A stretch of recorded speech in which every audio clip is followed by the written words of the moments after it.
का वह घातक ड्रोन है जिसने यूक्रेन और नागोर्नो कारबाख की जंग में तबाही मचाई थी। इसने दुनिया रूस किलर के नाम से जानती है और नाम है बायरकतार TB2। खुफिया सूत्रों के मुताबिक पाकिस्तानी सेना अब इसी बायरकतार TB2 ड्रोन के जरिए भारतीय सैन्य चौकियों, उनके आने जाने के रास्तों और फॉरवर्ड लोकेशंस की 24 घंटे रियल टाइम टो ले रही है।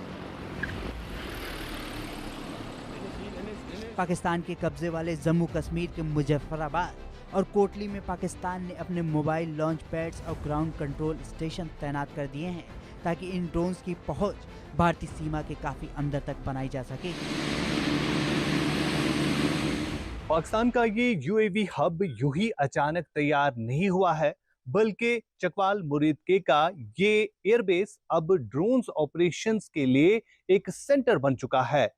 इसके अलावा अगर हम पाकिस्तान के रहन यार खान एयरबेस और नूर खान एयरबेस की बात करें, जो इस सेंटर को मदद देंगे और इससे पाकिस्तान पूरब से लेकर उत्तर तक एयर जासूसी करने में महारत हासिल करेगा। रक्षा विशेषज्ञों के लिए चिंता की बात सिर्फ इस ड्रोन की मौजूदगी नहीं, बल्कि इससे मिलने वाला रियल टाइम डेटा है। TB2 ड्रोन सिर्फ जासूसी नहीं करता, यह लेजर गाइडेड मिसाइलों से सटीक निशाना लगाने में भी माहिर है।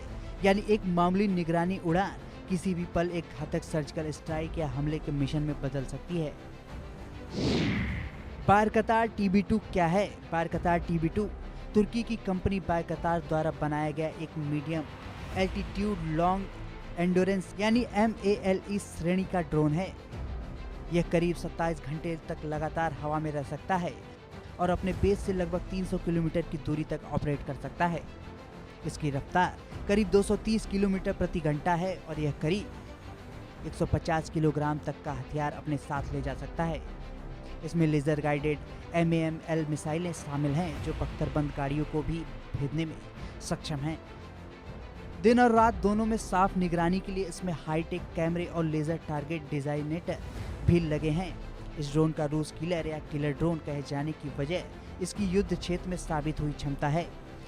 नागोर्नो कारबाख संघर्ष और रूस यूक्रेन युद्ध में इस ड्रोन ने टैंकों, रडार सिस्टम और सैन्य काफिलों को भारी नुकसान पहुंचाया था, जिसके बाद यह दुनिया भर में चर्चा में आया।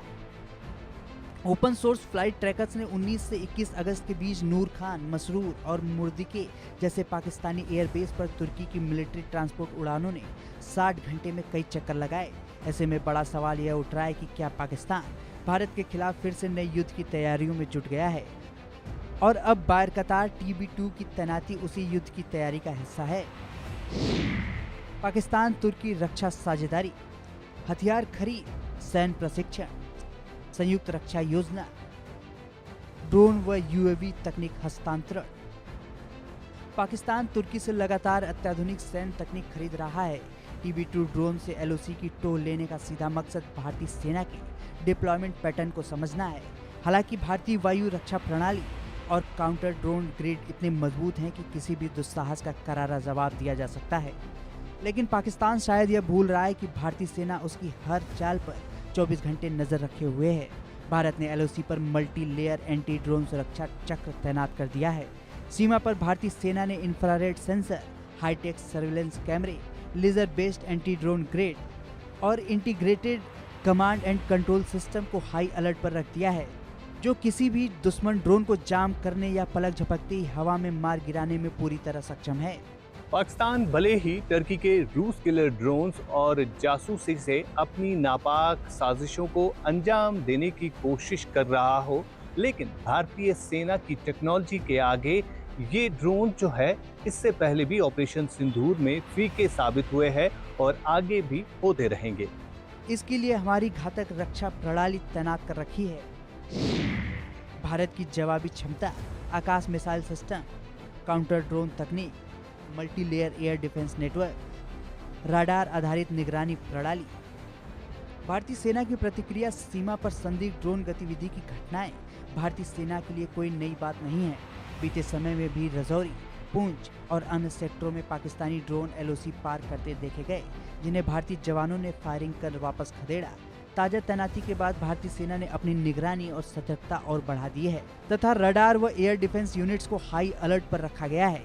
LOC पर सेना का संदेश साफ है, नापाक हिमाकत हुई तो जवाब बेहद